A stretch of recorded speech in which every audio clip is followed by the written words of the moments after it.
It is, I confess, with some reluctance that I take up my plea.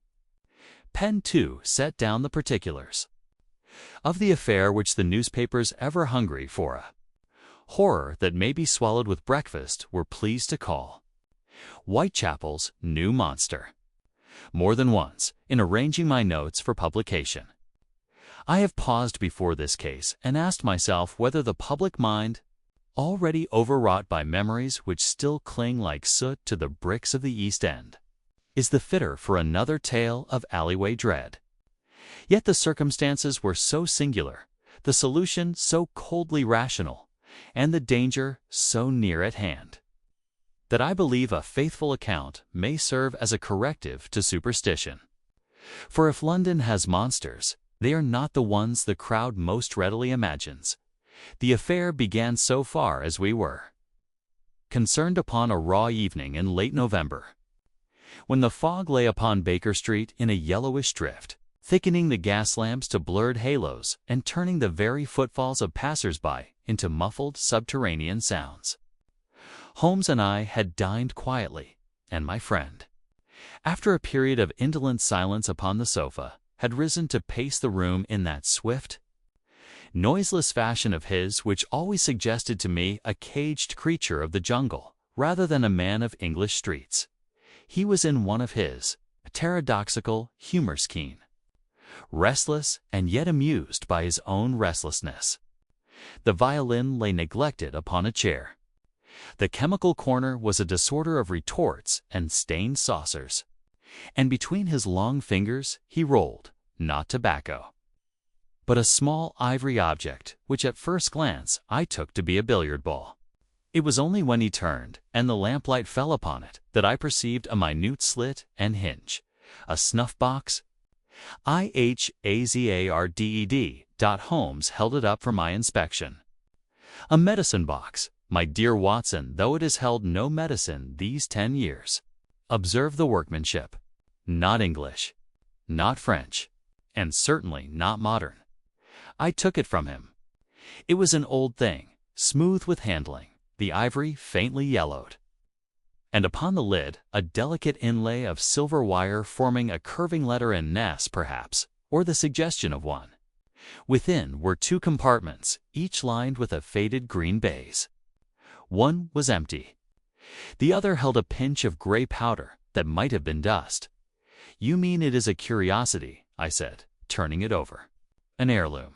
"A trap," said Holmes, and his eyes glittered as they always did when the chase, whether intellectual or criminal, had begun to draw its first invisible lines across his mind. "A trap in miniature, and our visitor will speak of it in precisely there came."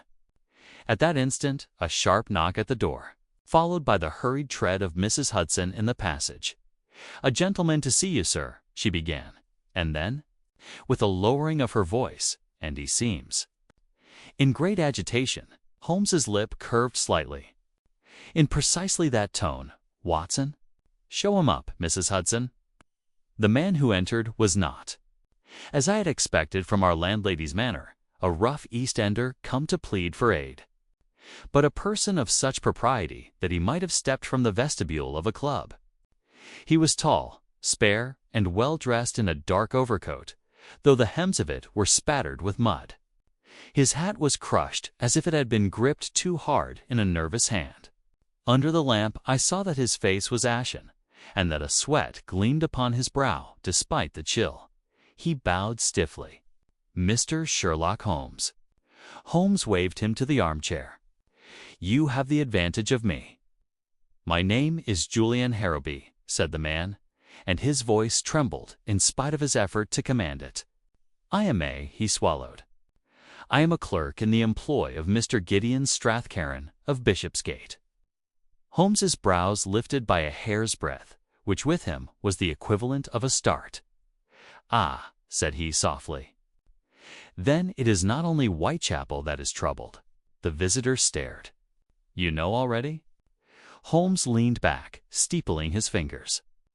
"When a man of the city comes to me with mud upon the right heel only, a crushed hat, and the faint odor of cheap gin clinging to his cuffs, I infer that he has been jostled in a crowded thoroughfare, that he has run, that he has passed through a public house without stopping, and that his errand is urgent enough to carry him beyond the bounds of his usual life.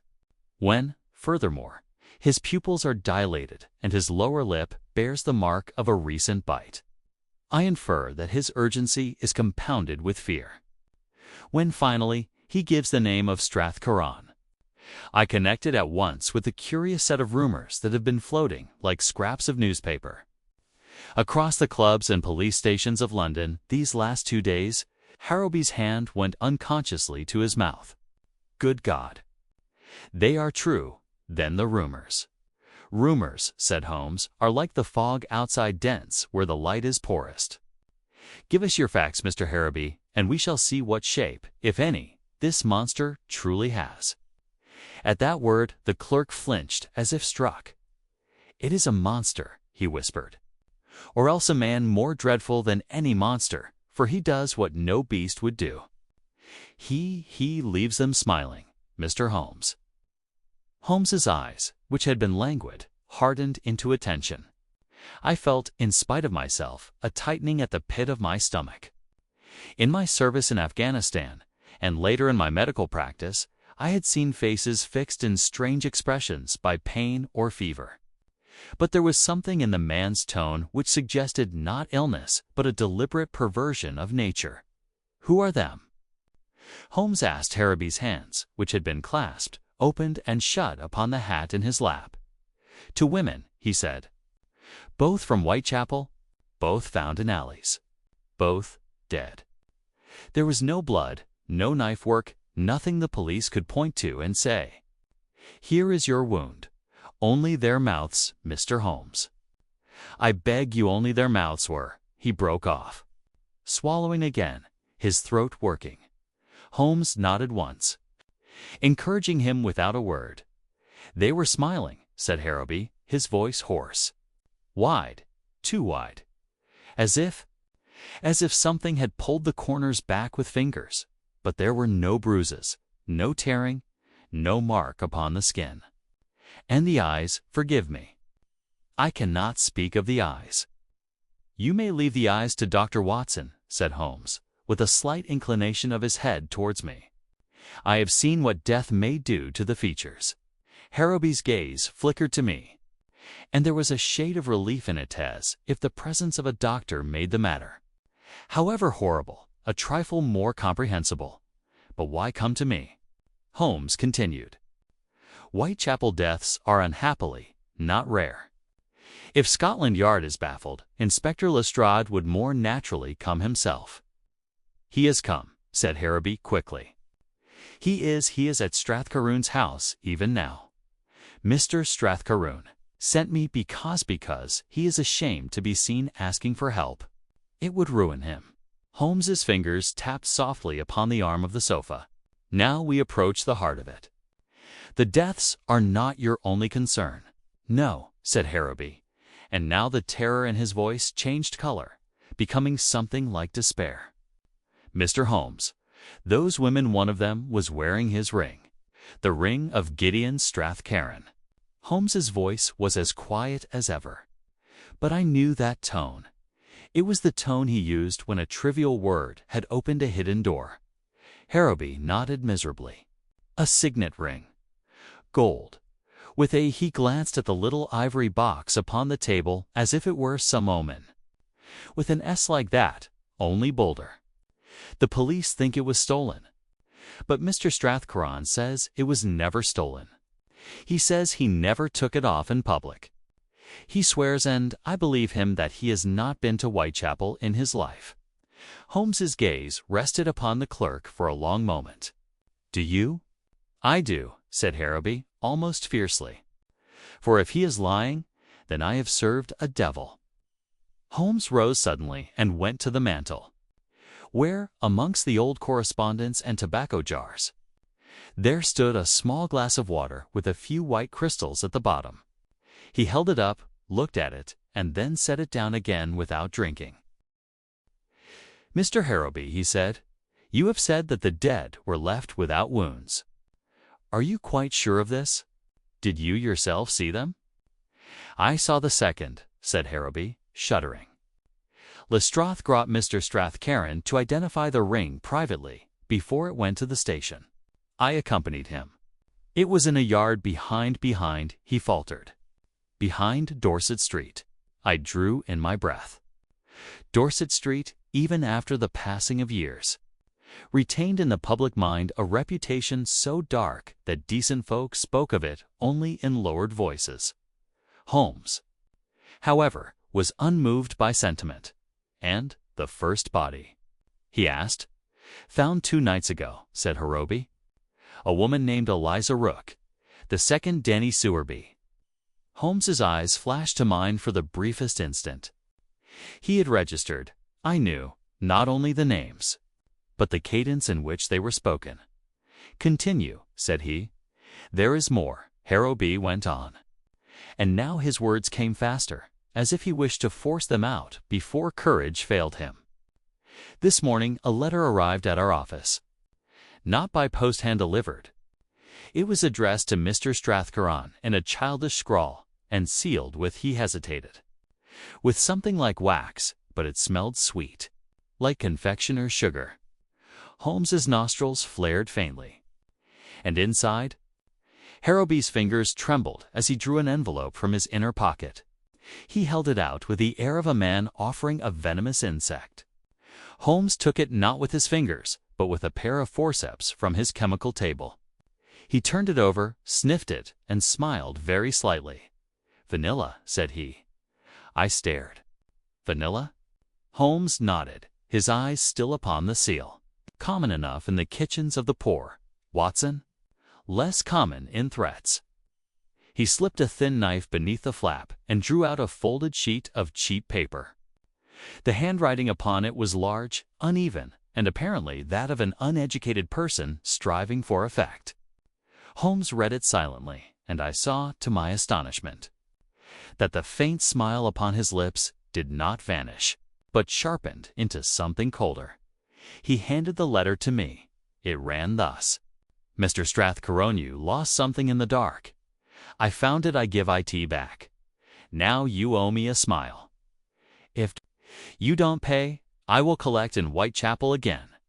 Tonight, the gentleman who makes them HAPP, why beneath this childish menace there was a crude drawing, a face round as a penny, with a mouth stretched into an exaggerated grin.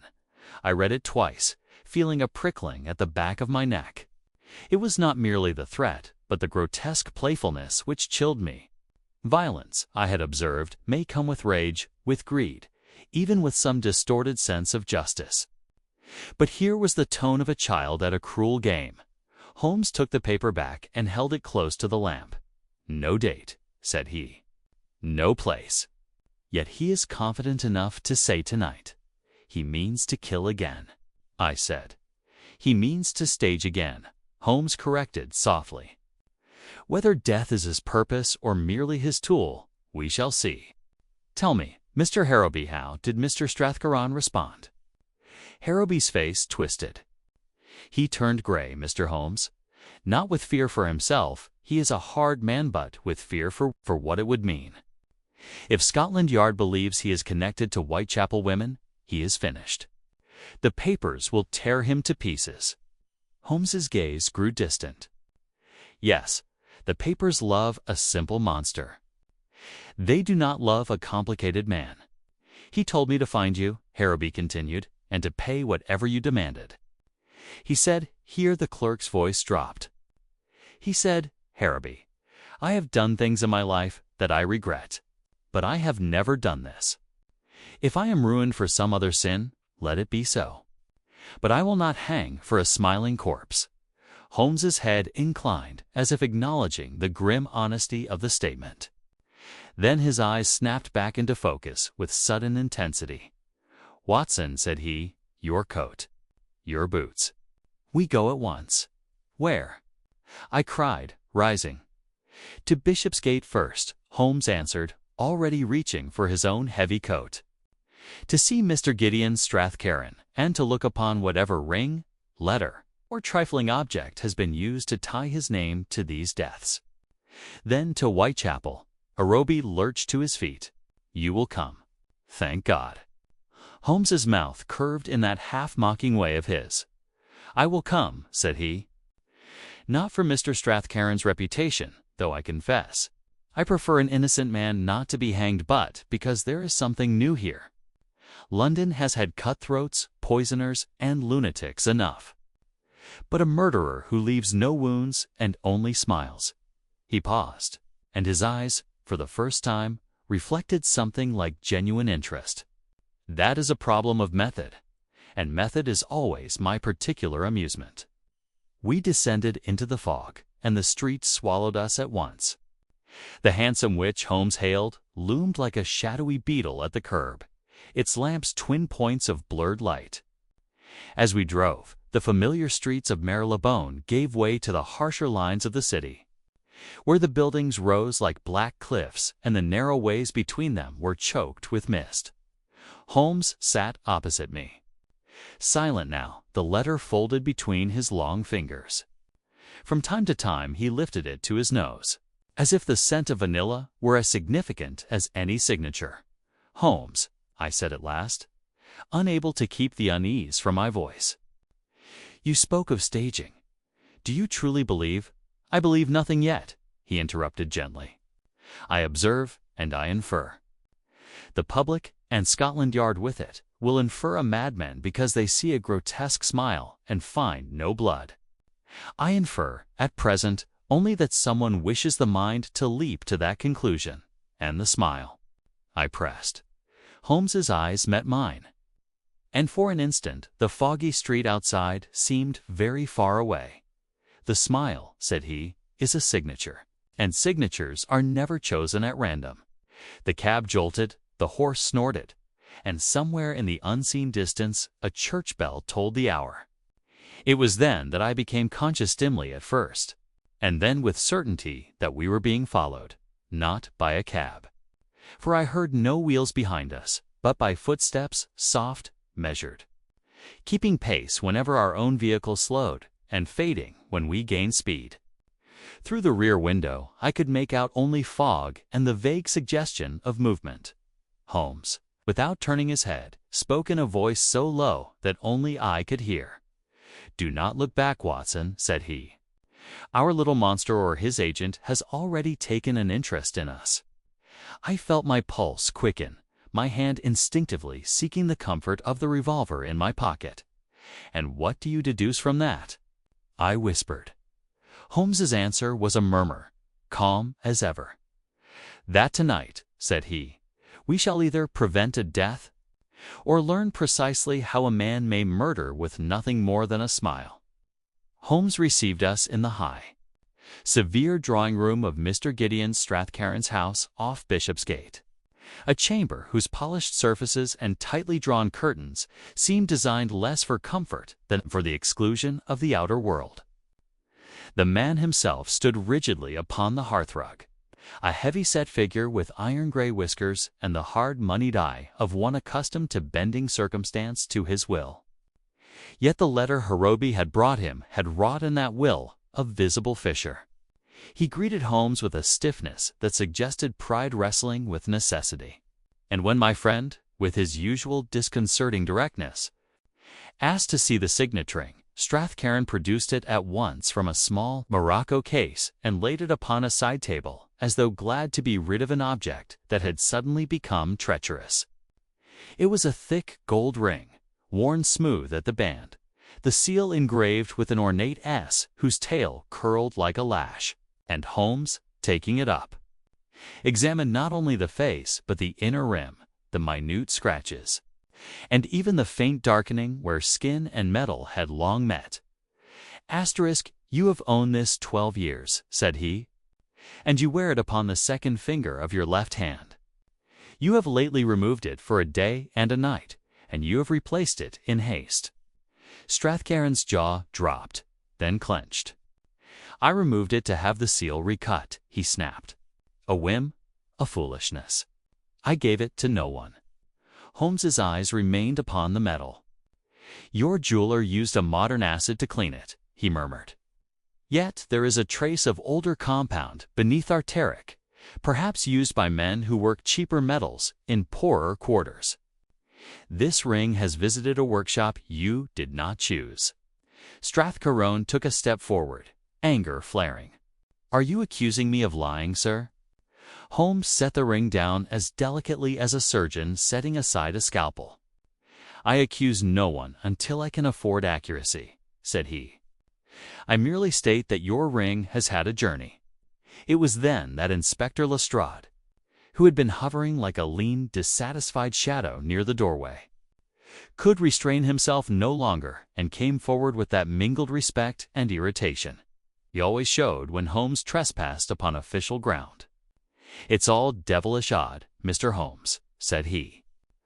2 women dead, no marks on M. Worth, calling marks, and their faces.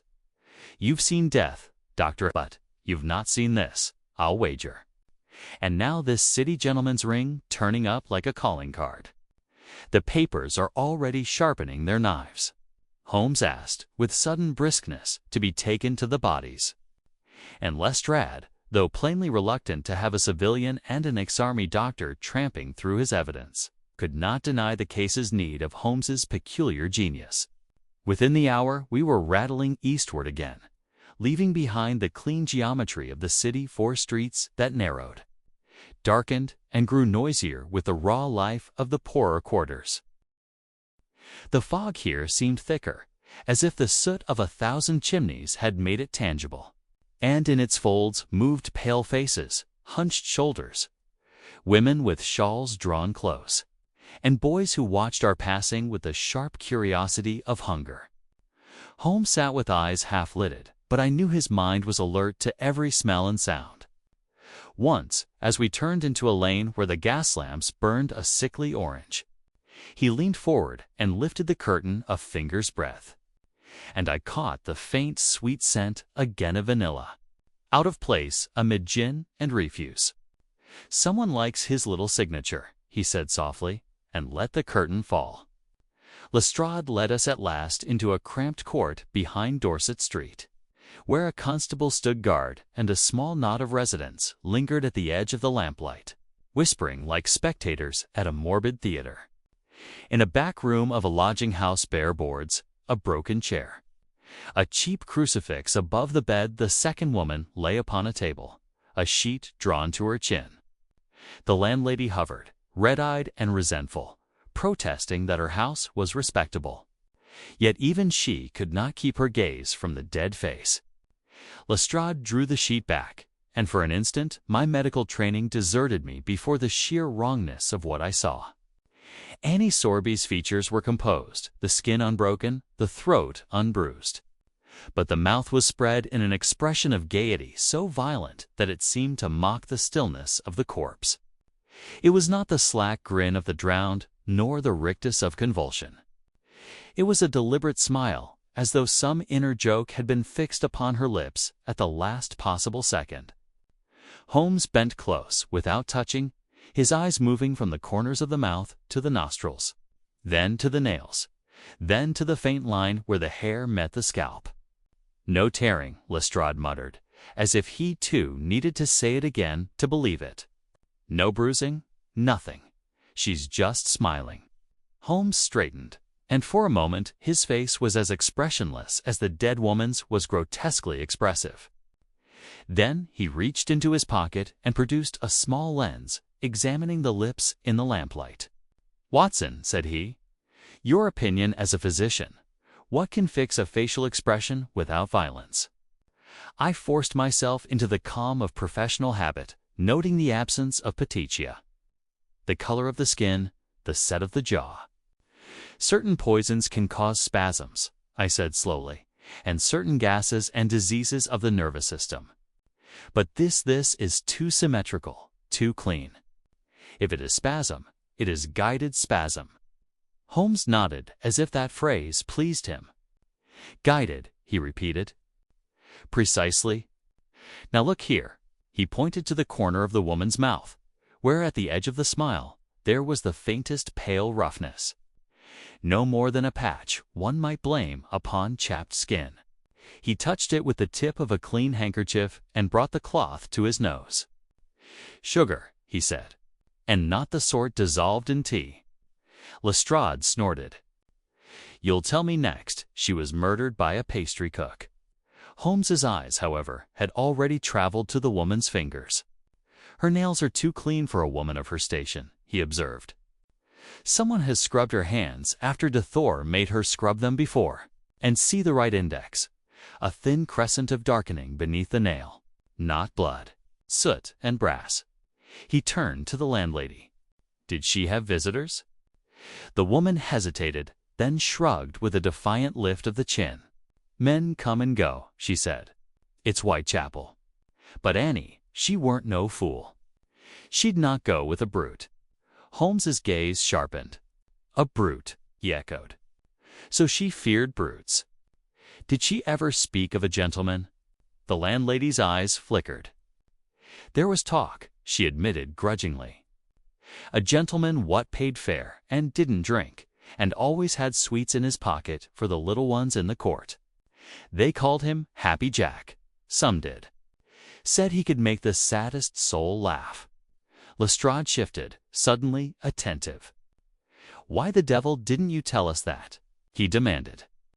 The landlady tossed her head. "Because you don't listen unless there's a knife and a pool of red. And because folk here don't fancy the yard nosing about every man what hands a child a sweet." Holmes had turned away, his mind clearly racing ahead. "Sweets," he murmured. "Vanilla seal. Sugar at the mouth. A smile as a signature. And Strathcairn's ring passing through a cheap metal worker's hands." He looked at Lestrade, and there was a quick, dangerous brightness in his eyes. "Inspector," said he, "you may keep your monster. I suspect we are dealing with something far more modern and far more human. A man who understands that terror is best planted with kindness." Outside, the fog pressed its face against the panes. And somewhere in the court a child laughed a brief, high sound that, in that place and after that sight, struck me with a chill more profound than any scream. Holmes reached for his coat. "Come, Watson," said he. "Tonight he means to collect again. And I think I know where he will go to smile at his work." We left the lodging-house with the inspector's men behind us, and stepped once more into that choking court where the fog seemed to have settled upon the stones like damp wool. Lestrade, nettled by Holmes's certainty, and yet uneasy in the face of so grotesque a death, had ordered a constable to keep watch upon the entrances. But Holmes gave that precaution no more than a glance, and drew me instead to the mouth of the alley, where the traffic of Whitechapel flowed like a dark stream, between banks of shuttered shops and flaring public houses. "You observe, Watson," said he, "that the popular mind is running upon old rails. A new terror must be an old terror in new dress. If there is a smile, they cry, 'Madman.' If there is Whitechapel, they cry, 'Ripper now.' The man we seek understands the value of such rails, and he has laid them very deliberately." I could not help shivering, for in the very act of speaking he had turned his head slightly, not to look behind him, but to listen. And I knew, by that quick stiffening of his shoulders, that he had again caught the faint, measured tread which had haunted us earlier. Yet he betrayed no alarm. Indeed, he seemed almost gratified, like a hunter who hears the snap of a twig and knows his quarry draws near. Lestrade strode at our side, his thin face pinched in the gaslight. "You talk as if the fellow meant to be caught," said he. "What man leaves a ring behind and a letter smelling like a tart and then comes back to do it again?" "A man who needs an audience," Holmes answered. "And if he needs an audience, he must choose his stage. Dorset Street is not a stage for a gentleman, however charitable. But it is a stage for a story, and stories travel faster than policemen. Come." He led us not deeper into the worst courts, but along Commercial Street toward Spitalfields, where the market sheds and the narrow lanes gave a curious mingling of light and shadow. He paused more than once to look into the gutters, to study the powdery rim of a boot print, or to sniff at a railing as though it might carry the scent of our invisible adversary. At last, by a small confectioner's shop whose window displayed sugared twists and candied fruits beneath a film of soot, he halted so abruptly that I nearly walked into him. The shop was closed, yet a dim light burned within. Above the door a painted sign proclaimed, in cheerful letters, "Miss Bellamy Sweets and Tea," and beneath it, in smaller script, "Children's Penny Buns." Holmes's finger tapped the wood beside the lock. "Fresh varnish," said he, "and yet the doorframe bears the scars of having been prized open, why, some weeks ago. The owner repairs, but does not report. Fear, Watson, is economical. It saves the cost of calling for help." Lestrade gave a grunt. "Are we to arrest a sweet shop?" "We are to speak with Mrs. Bellamy," Holmes returned, and without ceremony he rapped upon the glass. There was a stir within, a clink as of a tin pan, and presently the door was opened a cautious inch. A woman's face peered out pale, flour-dusted, with eyes reddened by late hours and worry. When she saw the constable behind Lestrade, her expression hardened into stubborn resentment. But Holmes stepped forward with such quiet authority that she could not help giving him her attention. "Mrs. Bellamy," said he gently, "I am Mr. Sherlock Holmes. 2 women lie dead, and London is already inventing its monster. You, perhaps, can tell us whether the monster has a name." At the sound of that name, her mouth tightened. "I've heard of you," she said. "They say you make trouble for honest folk." "I make trouble only for the dishonest," Holmes replied. "And I dare say you are honest enough to be frightened." She looked from him to me, and something in my medical aspect, or perhaps in the fact that I was no policeman, softened her. "Come in, then," she muttered, and unbarred the door.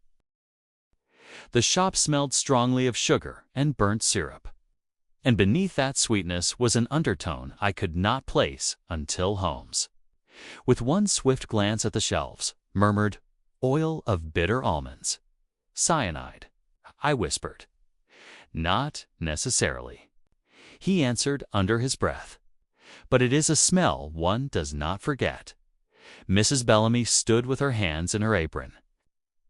"If you've come about them, poor girls," she began, "I've naught to do with it." "No," said Holmes, "but you have had to do with a gentleman who likes to give sweets to children."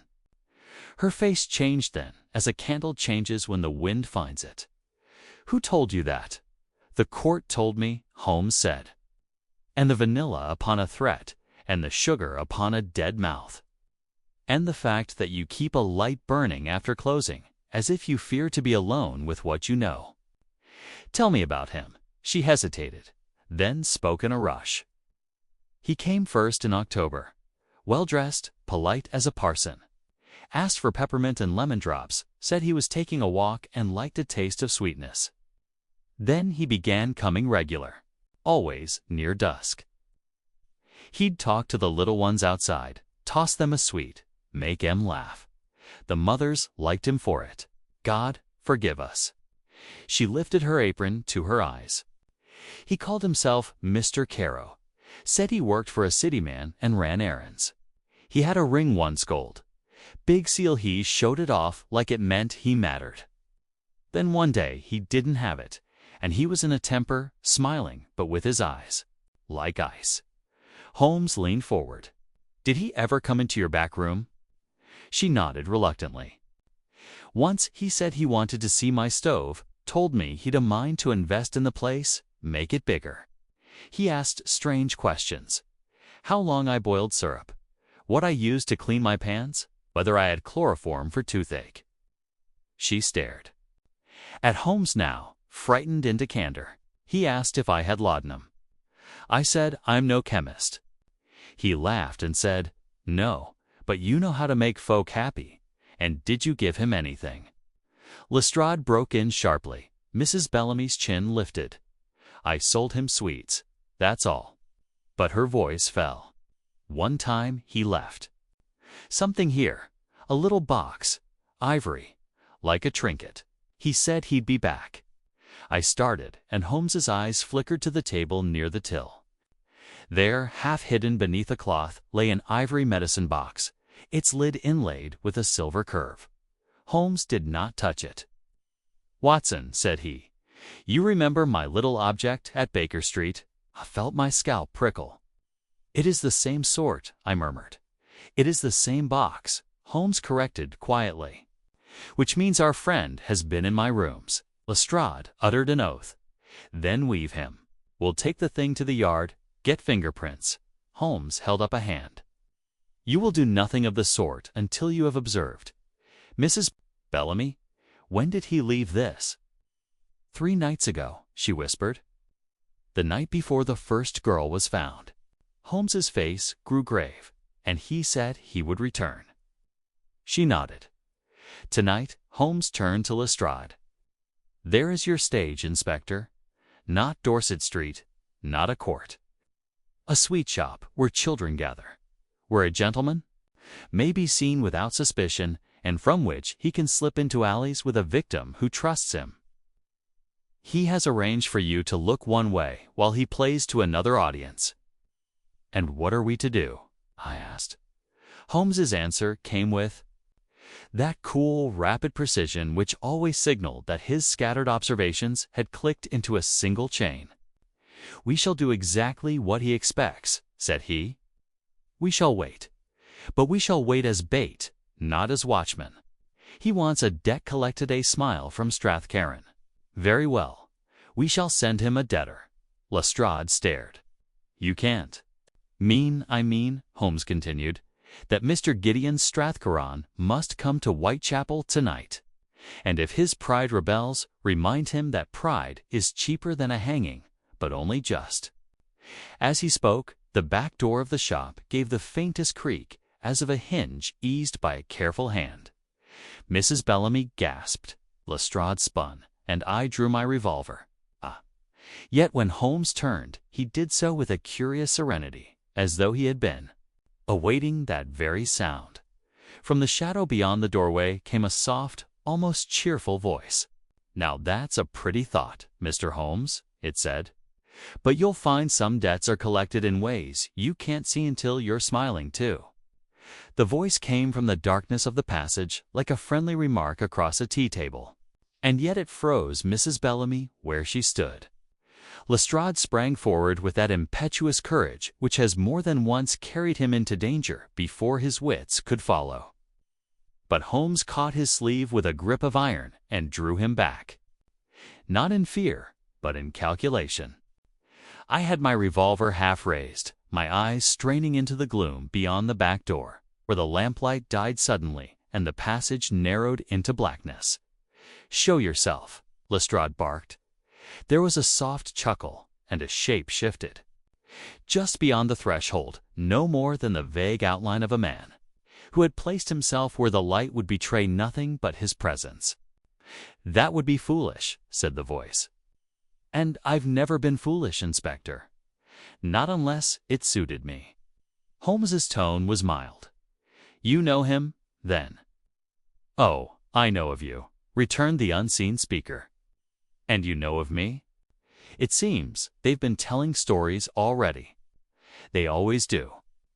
It's such a comfort, isn't it, to name the thing that frightens you? What do you want?" I demanded, for the airy ease with which he spoke of fear roused in me a professional anger, as if a man had jested in a sick room. "A smile," said the voice, as if the word were a sweet laid upon the tongue. "And since you're all so kind, as to offer me Mr. Strathcarron himself, why, I thought I'd save you the trouble of fetching him." Holmes's head turned slightly, as a pointer turns when it scents game. "He is here." There came, from deeper in the passage, a faint sound, half a cough, half a stifled protest. Mrs. Bellamy gave a little cry and clapped her hands to her mouth. Lestrade made to rush in again, but Holmes's hand was still upon him.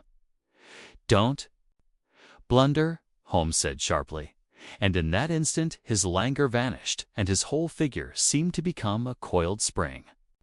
He wants you inside where he can make you clumsy. You've a hostage, Lestrade called, forcing steadiness into his voice.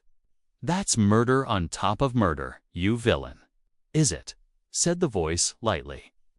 I've not hurt him. I'm not a brute. I'm a gentleman who makes them happy. Holmes's answer was a sudden, almost conversational question. Why the ring, then? Why take Mr. Strathcoron's seal into the mud of Whitechapel? A pause followed brief, but in it I sensed a change, as though the speaker had been caught unawares by the swiftness of Holmes's thrust. Then the voice returned, still cheerful, but with an edge like thin wire. A ring is a pretty thing to lose in the dark, because men like him think gold keeps them safe. And because, when you want a man to pay, you show him what you can do with his own name. Holmes nodded to himself. Extortion, he murmured. But not for money. Oh, money's dull, said the voice. Money's what Mr. Strathcoron understands. I prefer something rarer. I prefer obedience. There was another muffled sound from within, and I could bear it no longer. With a word to Holmes, I edged towards the doorway, keeping close to the wall, so that my shoulder just brushed the damp plaster. The passage was narrow, and the air within it held that same confectioner's sweetness, now mingled with something sharper spirit, perhaps, or the bitter trace of some chemical. My boot met something small upon the floor. I looked down and saw, glimmering faintly, a child's paper twist of sweets, freshly dropped. Watson, Holmes whispered, keep your eyes on the floor. I understood at once. A wire, a cord, a slick patch, anything in that narrow darkness could send a man sprawling, and a sprawling man is a dead man when his opponent has leisure to choose the moment. I moved as I had moved on Afghan nights, placing each foot with care. Revolver held out and low. Doctor, said the voice, amused, you've the look of a fellow who's seen real wounds. Don't you find it disappointing death without blood?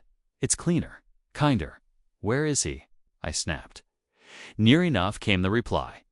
Then, with startling suddenness, the unseen man began to hum. It was a simple tune, one of those nursery airs that lodge in the mind like Berzond as it floated through the dark passage. My skin crawled with revulsion at the contrast between childish melody and the sinister situation. Mrs. Bellamy sobbed. Once, sharply, as if the sound had unlocked some stored terror in her. Holmes spoke again, his voice now cold. You have been in my rooms. I have, the man admitted readily. Such a cozy place for clever men. Your little ivory box is charming, Mr. Holmes. You keep odd things. Little toys for little minds. Holmes's eyes narrowed. You left it here as a message. As a compliment, said the voice. A handshake between professionals. Professionals do not kill women for theater, Holmes returned. Oh, but theater's everything, said the other. You, of all men, should know that. You have your violin. I have my smiles. At that, Lestrade could contain himself no longer. With a sudden motion, he thrust past Holmes and plunged into the passage, his truncheon raised. I saw Holmes's expression: anger, yes, but also the grim acceptance that the inspector's nature could not be altered in an instant. Holmes sprang after him, and I followed. My senses narrowed to the strip of darkness before me, the stink of damp stone, the sugary reek. Stop, Holmes shouted. Lestrade down. But Lestrade was already in full stride. His foot hit something. There was a sharp metallic snap, the hiss of escaping air. And Lestrade went down as if a hand had swept his legs from under him. He struck the wall with his shoulder and swore, half in pain, half in rage. A pale flare sprang up at the far end of the passage. An oil lamp lifted suddenly, and in its light I saw, for one vivid instant, the man we hunted. He was of medium height and neatly dressed, with close-cropped hair. and a face that might have passed in any crowd save for the mouth. Even at rest, it held the suggestion of a smile, as if the muscles had been trained to that expression. One gloved hand held the lamp.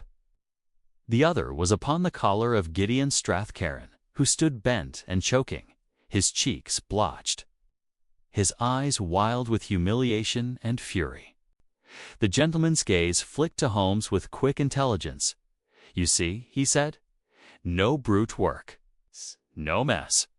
Just a little pressure in the right place, and a man as proud as a bishop gasps like a fish."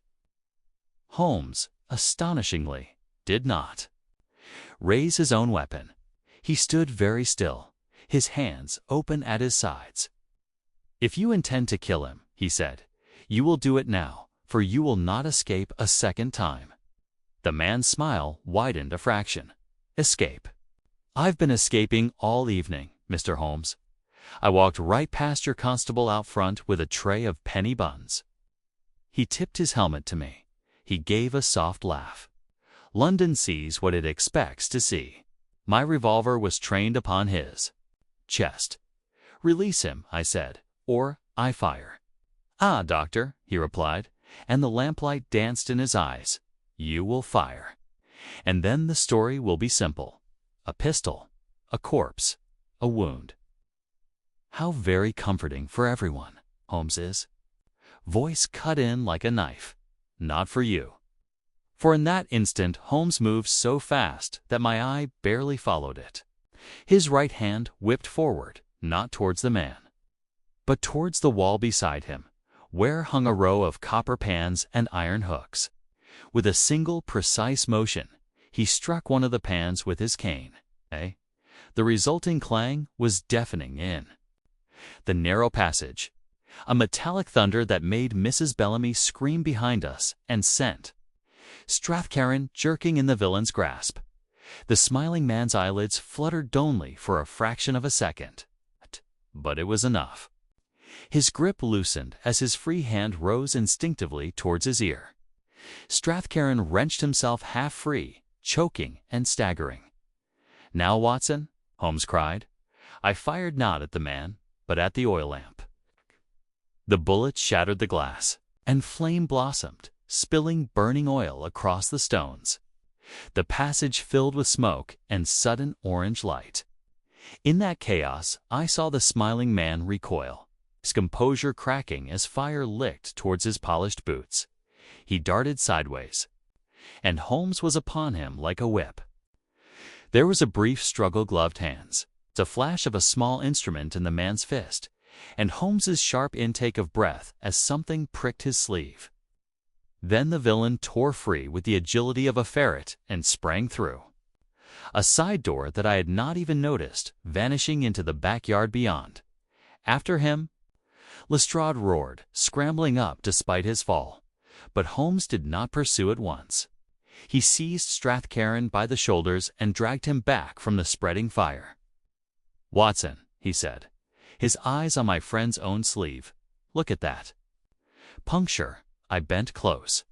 In the fabric was a tiny hole, and around it a faint crystalline smear that glittered in the light like sugar. Holmes's face was set. "Not a knife," he said quietly, "a needle. And whatever he carries upon it is the true reason your women died," smiling. Behind us the flames crackled and Mrs. Bellamy wept. Ahead, in the yard, a door banged and footsteps fled into the fog. Holmes straightened, his jaw hard as iron. "Now," said he, "we hunt him properly." Holmes led the way into the yard, where the spilled lamp oil hissed behind us, and the fog ahead swallowed the fleeing man as neatly as a curtain drops upon a stage. The yard was no more than a strip of cobbles between two brick walls, with a rain barrel, a broken crate, and a line of washing that hung like pale flags in the orange spill of light. At the far end, a gate stood ajar upon its latch, and beyond it the labyrinth of back passages opened. Those secret veins of Whitechapel in which a man may vanish within 10 strides. Lestrade had recovered his feet and his temper together. "After him, damn you!" He cried to his constable, who stumbled out behind us, blinking at the sudden brightness. But Holmes, instead of dashing through the gate in the heat of pursuit, dropped at once to his knees beside the latch. "You'll never catch him by running," he said sharply, without looking up. "You must first learn how he ran." His long fingers passed over the iron as delicately as if it were a violin string. The latch bore a greasy shine where it had been handled. The lower hinge was dark with fresh wet, and on the cobbles, just within the gate, there was a smear-like flour dragged by a careless boot. Holmes touched it with the corner of his handkerchief and sniffed. "Sugar again," he murmured. "Powdered. He uses it to steady his grip when he works with gloves, and he carries it with him as other men carry snuff. Our friend is vain enough to perfume his crimes." "Are you done with your poetry?" Lestrade snapped. "He'll be in Limehouse by now." Holmes rose in one smooth motion, and his eyes flashed. "He will be in Hanbury Street," said he, "or near it. Not Limehouse. Not tonight." "And how in God's name—" began the inspector. "Because he is not fleeing blindly," Holmes cut in. "He is returning to a place he considers safe, where he keeps his tools and his disguises, and where he believes no policeman will think to look because it is respectable enough to be invisible. Now, if you wish to help me, you will stop barking and listen." It was a measure of the man's authority that Lestrade did, in fact, fall silent, though his thin lips still quivered with indignation. Holmes turned to me. "Watson, your sleeve. Give me your handkerchief." I did so, and he wrapped the cloth about the puncture in his own sleeve as if it were a wound. Though his skin beneath was unbroken, he meant to touch me, not stab me, he said. Needle through cloth. He expects his victim to feel nothing until later. "And the smear?" I asked. "The crystals?" Holmes's eyes were narrowed in thought. "Some compound carried dry, dissolved upon the tongue, or activated by moisture. It must act quickly, but leave no mark. It must fix the facial muscles, perhaps by spasmy." Your observation was correct. Guided spasm. The mouth is his signature. He glanced back towards the shop, where Mrs. Bellamy's sobbing and the mutter of frightened voices drifted faintly. "He has learned just enough chemistry to be dangerous, and just enough humanity to be theatrical." Lestrade gave a harsh laugh. "Chemistry. We'll have every apothecary in London in Ironston." "No," Holmes replied, and his voice softened, which with him was often more alarming than sharpness. "Not every apothecary. Only the one who has lately had cause to hate Gideon Strathcoran." At Strathcoran's name, the city man, who had stumbled after us into the yard, his face still flushed and his cravat a wrist straightened as if struck by a whip. He had regained his composure with astonishing speed, as proud men do when they fear being seen weak. "This is madness," he said thickly. "I have enemies, certainly. Every man with money has enemies. But none would risk the gallows for a jest." Holmes regarded him with cool contempt. "You mistake this for a jest because you have never been the poor man on the other side of your signature," said he.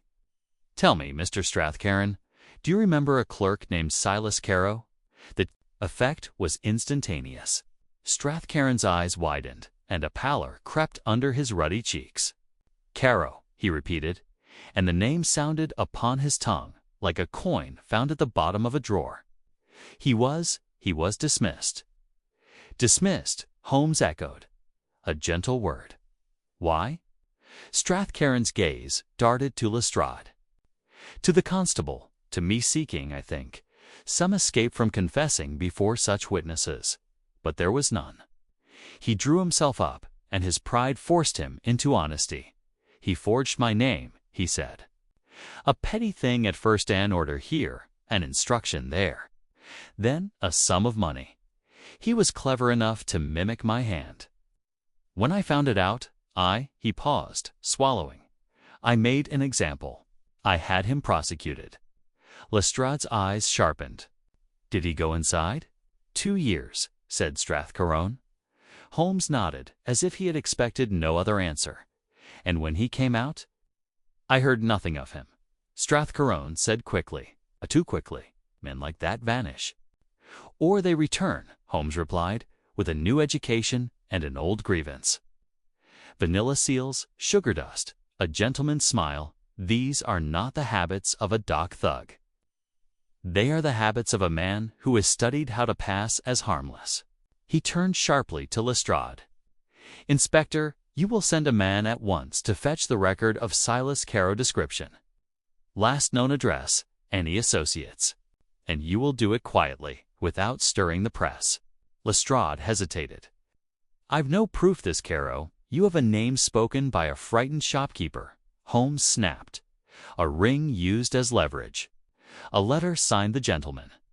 Who makes them happy, and a man who hums nursery tunes while he holds a hostage. You have more than you usually do when you arrest the wrong fellow. He pointed towards the gate. Now, you will also place 2 men at each end of Hanbury Street, and you will do it so that they appear to be drunkards, not constables. And you? Lestrade demanded. Holmes's expression became suddenly intent, almost eager. Shall go where he will not expect me, said he, to the one place that binds his vanity, his chemistry, and his hatred together. What place is that? I asked.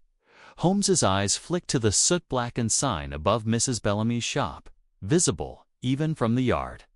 A place of sweets and penny buns, he said. Where sugar is measured, where oils are stored, where a man may learn how to flavor a threat. But Mrs. Bellamy is not the chemist. She is merely the cupboard he raids. He stepped close to her back door, sniffed once, and his face hardened with certainty. Oil of bitter almonds is not used for peppermint. It is used to mask something harsher. Strathcona's voice broke in, trembling now despite his effort.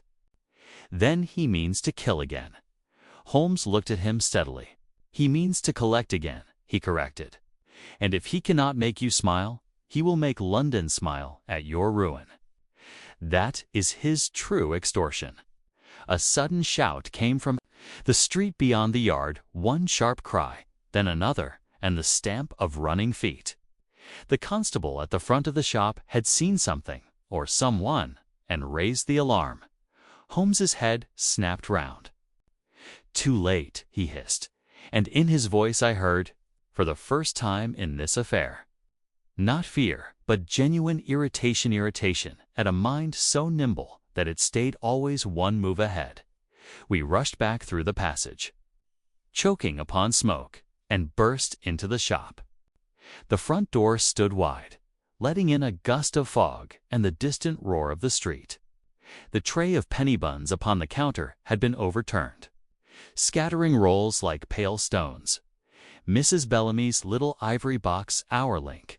Our message was gone. On the counter, in its place, lay a single sugared twist and a scrap of paper. Pinned with a bright new needle, Holmes lifted the paper with his forceps and read. His mouth tightened, and then, most unsettling of all, his own lips curved in the faintest imitation of that hideous signature smile. He is enjoying himself, I said. Holmes handed me the note. Upon it, in the same childish scrawl, were the words, "You're quick, but you're not happy yet." Below was drawn the same round face, with the stretched grin only this time. The eyes were marked with 2 small dots, like bullet holes. Holmes's gaze met mine over the paper. "Watson," said he quietly, "we have just been invited to the next performance." Holmes took me out into the street at once, leaving Lestrade to bluster at his men and Mrs. Bellamy to wring her floury hands in the doorway. The fog had thickened with the night, and the gas lamps along Commercial Street were no more than pale moons drowned in yellow wool. Yet Holmes moved through it with the certainty of a man walking a familiar room, his head slightly bowed, his nostrils dilating now and again as if he read the air like print. He has ceased to be merely careful, he said. He is beginning to be playful. That is the moment when vanity outruns prudence. "You believe the note was meant for you," I said, still holding that scrap of childish scrawl in my gloved hand. "For me and for you," Holmes replied. "Those two dots beneath the eyes are not bullet holes, Watson. They are your bullets. He has taken your shot at the lamp and turned it into his little picture. He is telling us he learns quickly." We had gone perhaps 100 yards when Holmes stopped so abruptly that a drunken laborer, lurching past, collided with his shoulder and muttered an oath. Holmes did not even glance at him. His attention was fixed upon the ground near the curb, where the mud had been churned by many boots. "See that?" he murmured. I bent, peering. At first I could make out nothing but the common chaos of the street. Then I saw it a faint scatter of white granules, not in a heap, but in a thin line that broke, resumed, and broke again, like a child's trail of crumbs. "Sugar," I whispered. Holmes nodded, powdered. "He sprinkles it when he is in haste, or when he wishes to mark his route without seeming to do so. Any constable would walk through it. Any woman of Whitechapel would think it spilled from a sweet. Only a man who has sniffed it upon a corpse's mouth would bother to notice." He followed the line with the patience of a bloodhound. It led us off the main street, into a lane where the houses leaned close and the air grew sour with refuse. There at the corner, the sugar stopped ended, as if the hand that scattered it had been suddenly lifted. Holmes raised his eyes to the wall. "He went up," said he simply. "A fire escape?" I suggested. "No. Too modern. Look at the brickwork." Holmes pointed with his cane to a narrow iron ladder, half concealed in shadow, a workman's ladder leading to a loft door. The lower rungs were damp, but one rung, halfway up, bore a pale smear, like flour pressed by a gloved thumb. Lestrade's heavy tread sounded behind us. "What now?" he demanded, out of breath. My men saw a bloke in a baker's apron run. Into the crowd could be anyone. Holmes did not turn. "It was him," said he, "and he did not run far." Lestrade snorted. "You've no proof." Holmes's voice, when it came, was sharper than I had yet heard it in this case. "Inspector, if you want proof, go back to Scotland Yard and frame it in a report. If you want the man, keep your men quiet and your eyes open." He swung round at last, and Lestrade, for all his stubbornness, quailed slightly under that hawk-like gaze. "How many men have you at Hanbury Street?" "2 at each end, like you said," Lestrade muttered. "Good. Send one at once to fetch a magistrate's warrant for this building." Holmes continued, indicating the soot-blackened warehouse above us. "Not because we need permission. By the time ink is dry, he will be elsewhere, because when we take him, I intend him to stay taken." "And if he's not there?" Lestrade demanded. Holmes smiled thinly. "Then we shall have learned something about his staging."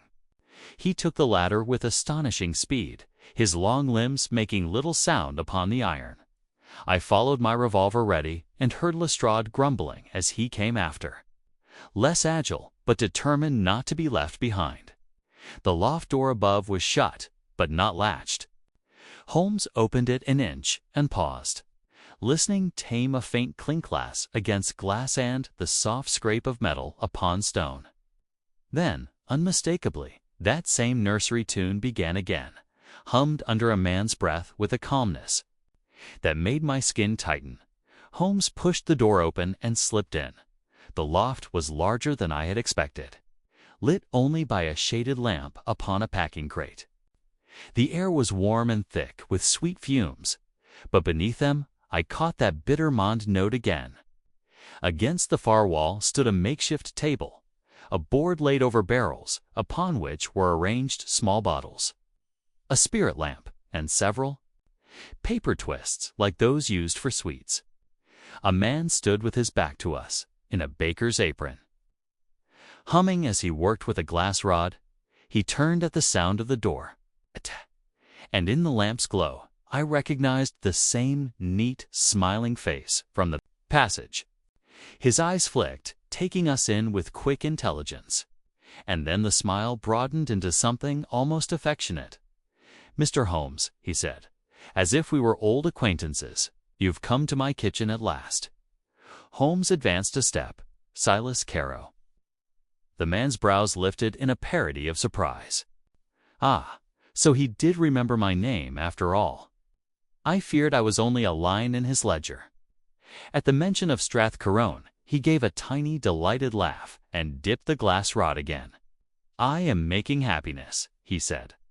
"It is a delicate art. Too much, and they choke. Too little, and they merely sleep." I saw then, upon a crate near his elbow, a small pile of Signatring's cheap brass and one heavy gold ring whose ornate S flashed red in the lamplight. My heart lurched. It was Strathcarone's ring, displayed like a trophy. Lestrade took another step forward, truncheon raised. "Caro." In the Queen's name, Caro's hand moved with a swiftness that belied his easy manner. He flicked something from the table knot towards us, but downwards. There came a sharp crack and a sudden bloom of white vapor from the floor, rising fast. "Chloroform," I cried. Holmes had already seized my sleeve and pulled me back. His own handkerchief. Over his mouth, "Not chloroform," he rasped. "Something cruder ammonia and spiritan irritant. He wants our eyes watering." Through the stinging haze, I saw Caro step lightly to the side, towards a trapdoor in the floorboards. He paused there, framed by lamplight and fog-like vapor, and gave us a little bow. "You see, Inspector," he called, voice bright. "Wounds, no blood, just manners." Holmes, eyes streaming, aimed his cane like a spear and struck at the lamp. The shade toppled. Flame leaped. The loft plunged into a frantic dance of light and shadow. Caro vanished in the same instant, dropping through the trapdoor with the fluid grace of a man who had rehearsed the motion 100 times. Lestrade lunged, coughing and swearing, but his boots slipped upon the damp boards, and he went down, hard, striking the edge of a barrel. I caught his arm and hauled him up, half blinded by tears. Holmes was already at the trapdoor, peering into the darkness below. From somewhere under the boards came the fading echo of that nursery tune, turning into a laugh. Holmes straightened slowly, and though his eyes were red with the vapor, his gaze was coldly clear. "Now we have his workshop," he said, "and we have his method close enough to name it. Watson, he is not killing with knives. He is killing with delight, chemically induced, precisely dosed, and theatrically arranged. And how do we stop him?" I asked. Holmes wiped his eyes and looked not at the trapdoor, but at the gold ring upon the crate. "By taking away his audience," said he. "He does not want merely to murder. He wants Strathcarone to submit. And the only way to force a man like Caro into the open is to give him what he craves, then deny it at the last possible second."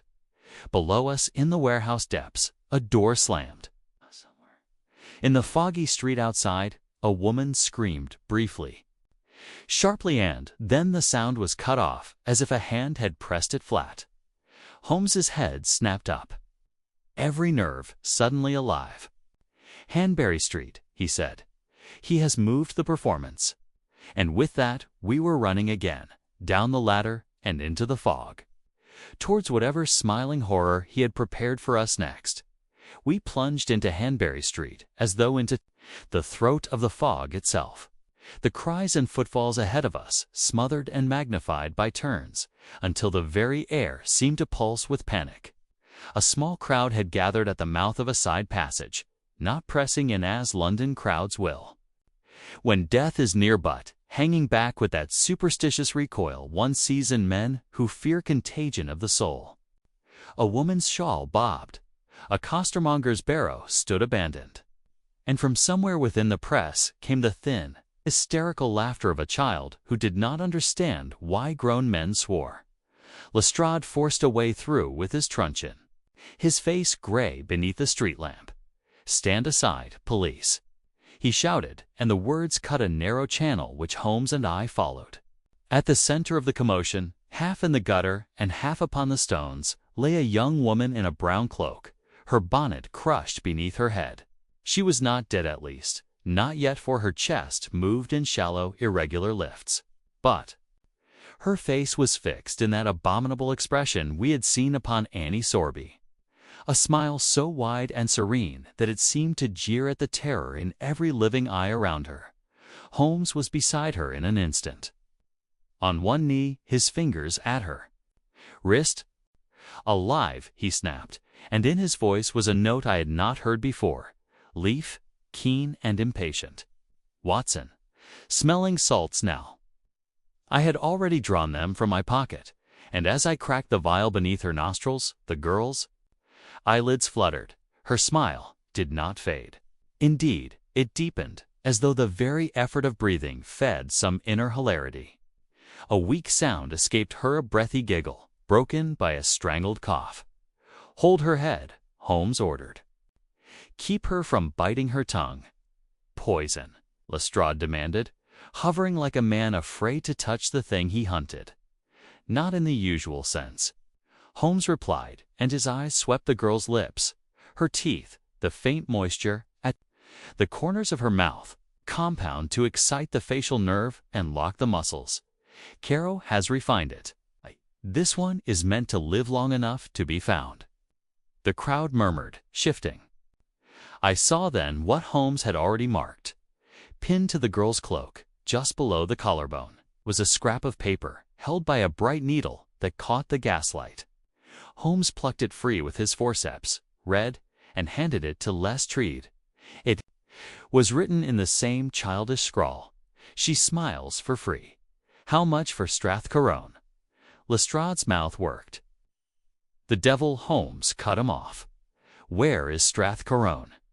At that moment, Harrowby came pushing through the crowd, his hat gone, his hair damp and wild. "Mr. Holmes," he gasped. He took him again. Holmes's head snapped round. "From where?" "From the carriage," Harrowby stammered. "We were bringing him, as you said." Two of Lestrade's men, one at each end of the street, he swallowed. "A baker's boy brought a tray, said it was from Mrs. Bellamy as a peace offering." The men laughed. "Mr. Strathcarone, God help me." He smiled, just for a second, at the foolishness of it. And then he went pale, and he clutched his throat and began to laugh like a madman. Holmes's eyes narrowed to slits. "Ingested," he said, "not injected. He is moved beyond needles." And then, "Oxcu?" A gentleman in a dark coat stepped from the fog, Harrowby whispered. He spoke kindly, as if to comfort Mr. Strathcarone, and put an arm about him. The constables thought he was helping, and then they were both gone. Holmes rose, brushing grit from his knee. "Caro has improved his stagecraft," he said. "He has learned the value of the Good Samaritan." Lestrade's face flushed with rage and shame. "Will cordon the whole street, and suffocates the only man who might lead you to him." Holmes returned. "No, he will not carry Strathcarone far. He needs him conscious. He needs him aware. His extortion is psychological before it is physical." Holmes looked about him, and I saw his gaze fix upon a narrow archway between two shops, half hidden by a hanging sign. The sugar trail had ended at the warehouse. Now in the churned mud, there were again those pale granules thinly scattered, like a careless sprinkle from a pocket. Holmes moved towards the archway, and I followed. Lestrade came after, barking orders to a constable to fetch a doctor for the smiling girl. "She live?" he demanded of me. "If we can keep her airway clear and stop the spasms," I answered grimly. But she remembered this smile in her dreams.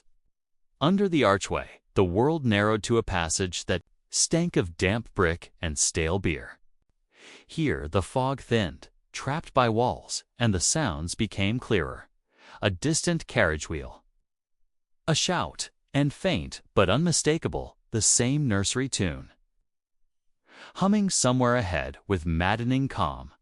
Holmes halted beside a door set low into the brick, almost invisible under grime. Above the latch was a smear, pale and powdery. He touched it, sniffed, and his eyes flashed. "Flour," he murmured, "not sugar." He wishes us to think of sweets, but he has shifted to bread. He wants Strathcoran to swallow his humiliation. Like a mouthful, Lestrade put his hand to the latch. Holmes caught his wrist. Wait! From within came a sound. Not a cry, but a soft, rhythmic tapping, like a ring struck gently upon wood. Tap, tap. Then a man's voice, cultured and cheerful, spoke as if from the other side of a drawing-room door. "Mr. Holmes," it said, "you are punctual. I do admire punctuality. It is so respectable." Holmes's reply was level. "Let him go." Caro, a laugh quiet, pleased. "Let him go. But he has come to pay his debt. I have taught him to smile. You saw it, did you not?" Just a moment, his true face slipping out. "That is all I ever wanted. A man like that, to feel small." "You will hang for this," Lestrade growled. "Oh, Inspector," Caro answered. And I could hear the smile in his voice. "You still want a simple story. A monster, a rope, a neat ending. But London is not neat, and neither am I." Holmes leaned close to the door, his tone suddenly intimate, almost gentle. "Silas," he said, "you have done enough to satisfy your grievance. If you kill him now, you will lose the one thing you truly value." There was a pause. "And what is that?" Caro asked, curious despite himself. Holmes's eyes glittered in the darkness. "My attention," he said. "If Strathcoran dies, you become only a murderer. If he lives, you remain an artist at least in your own mind." For the first time, the humming stopped. The silence that followed was so absolute that I could hear from within a ragged breath, Strathcoran's breath, strained by laughter or choking. Caro spoke again, and the cheerfulness had thinned to something brittle. "You understand me?" he said. "That is why I came into your rooms. I wanted to see what sort of man could look at a smile and not laugh." Holmes did not answer. Then Caro's voice rose, brightening again as if he had forced gaiety back into place. "Very well. If you want him, come and take him. But do be careful." He gave a little chuckle. "This door sticks." Holmes stepped back at once. "T has set something on the latch," he said. "Lestrade, stubborn as ever." Lunged, then stopped as Holmes's cane struck his chest like a bar. "Don't touch it," Holmes snapped. "Watson, look at the hinge line." I bent, peering. There in the crack of the door was a faint crystalline dust, too fine for flour, too bright for common dirt. Holmes's jaw tightened. "Dry compound," he said. "Activated by moisture." Kay touched up the hand, a bead of sweat enough to carry it to the mouth or eye. He would like the inspector to smile next. A sudden muffled thump sounded within, followed by Strathcoran's strangled laugh, turning, horribly, into a sob. Holmes's face went hard. "No more delays," he said. He drew a small vial from his pocket, uncorked it, and poured a thin stream along the latch and hinge. There was a faint hiss, and a sharp smell of vinegar flooded the passage. "Acid," cried. "Simple," Holmes answered. To spoil his trick, he kicked the door in with one clean blow. It flew inward.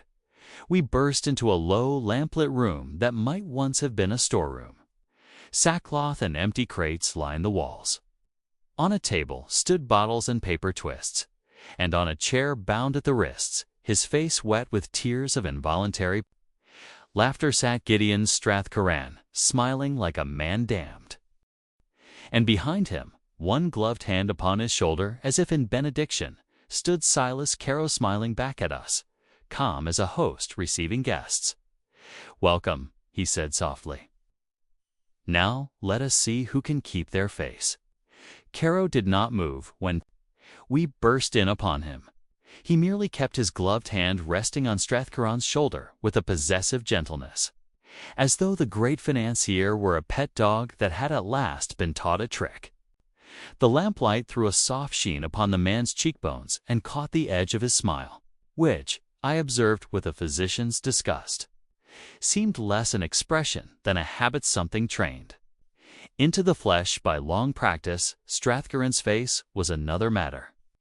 Tears streamed down it in helpless tracks.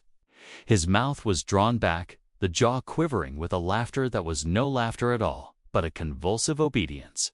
He tried to speak, I could see, to order and threaten and command as he had done all his life, yet each attempt dissolved into that ghastly, choking mirth.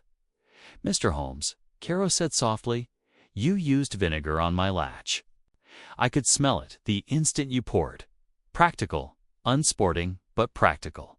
Holmes stood just within the doorway, his eyes taking in the bottles, the paper twists, the chair, the rope, the single needle glinting on the table like a pin from a lady's hat. "You are improving," he returned. "A dry irritant for the handle, very neat. You have learned that a trap need not be lethal to be effective." Caro inclined his head, pleased. "It is not murder I admire," he said. "It is control. Men think they own their faces. They do not. A face is merely a set of muscles waiting for instructions." He reached to the table, and for the first time I saw the instrument with which he had tormented Whitechapel. Not a knife, but a small metal syringe, no longer than a fountain pen, with a needle so fine it might have belonged to a dentist. The sight of it roused my anger afresh. For though I had seen men die by steel, by bullet, by fever, there was something peculiarly perverse in turning the very art of healing into a stage property.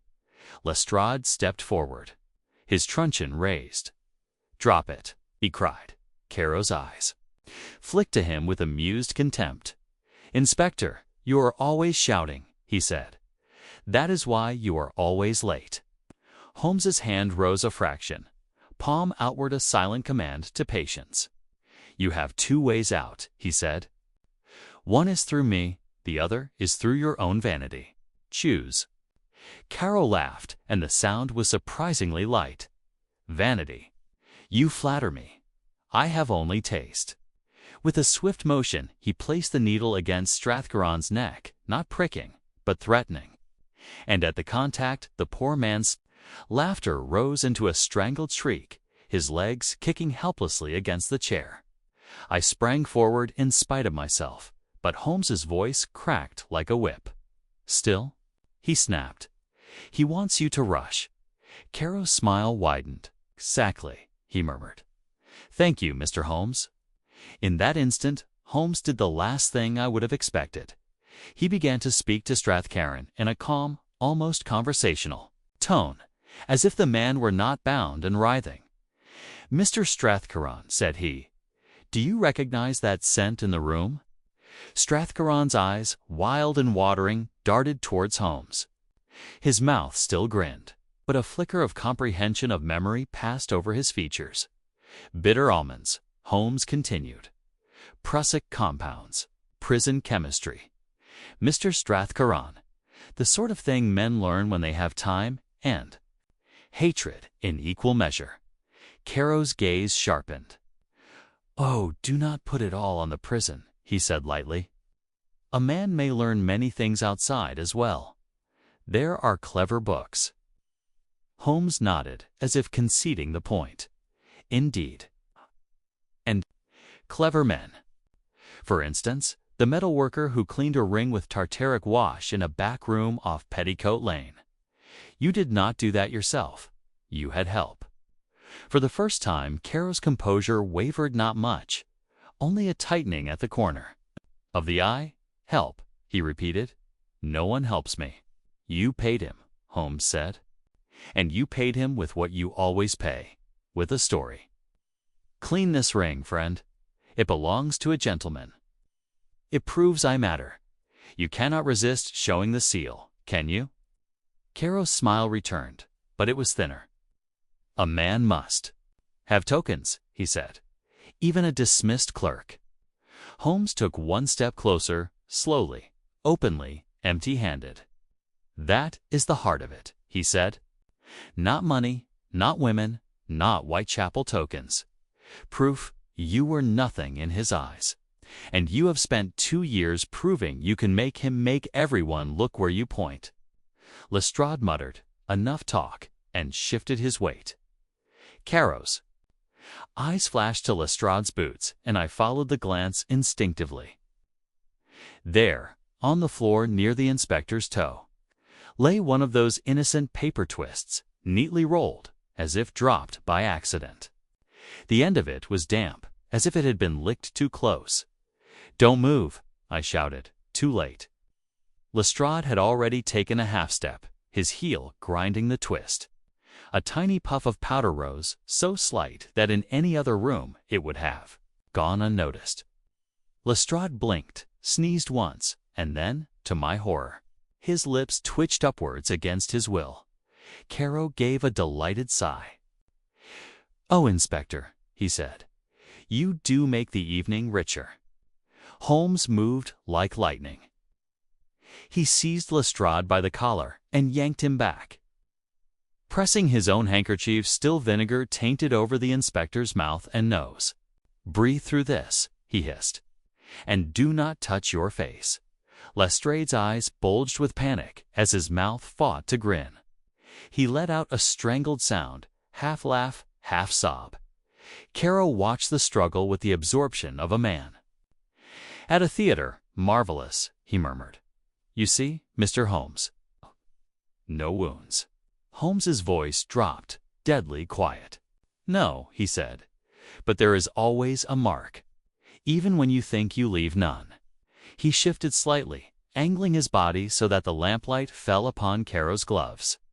The right glove, I saw, bore a faint whitening at the thumb and forefinger as though something caustic had dusted it. Caro followed Holmes's gaze and, for the first time, looked uncertain. Holmes's eyes glittered. "You handle your own compound too often," he said. "A trace on the glove, date on the needle. A trace on your own lip when you smile at your work." Caro's hand went, involuntarily, towards his mouth, then stopped. The impulse betrayed him as surely as a confession. Holmes lunged. What followed was a blur of limbs and shadows. Caro tried to pull Strathcairn up as a shield, but Holmes drove his shoulder into the chair, toppling it sideways. I caught Strathcairn's head as it struck the floor, and with my other hand fumbled at the ropes, sawing with my penknife as his laughter convulsed him. Lestrade, half smiling, half raging, grappled blindly at Caro's coat. Caro slipped free with astonishing agility and darted towards the back door, but Holmes was there first. Having kicked aside a crate to bar his path, for an instant they faced one another at arm's length, Holmes pale and intent. Caro still smiling, but now with sweat upon his upper lip. "You can't arrest a smile," Caro whispered. Holmes's answer was not words, but action. He snatched up from the table a bottle clear, with a residue at the bottom man flung its contents in a sharp arc across Caro's face. The liquid struck with a wet slap. Caro recoiled, blinking, and his smile cracked into a grimace of pain. "Watson," Holmes cried, "the lamp smother it." I kicked the lamp's base so that the flame guttered into the oil tray, then pressed my coat over it. Darkness surged, broken only by a thin line of light from the street door. In that half-light I saw Caro stumble, his hands flying to his eyes. "What was that?" I gasped. "Salt water," Holmes snapped.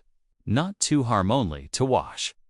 And as Caro, half-blinded, wiped at his face, his glove brushed his own lips. He froze. His pupils dilated. Then, horribly, the trained smile returned stronger, wider, dragging his mouth back as if by hooks. He made a strangled sound of astonishment, and for the first time I saw true fear in him. Fear not of the police, but of his own body betraying him.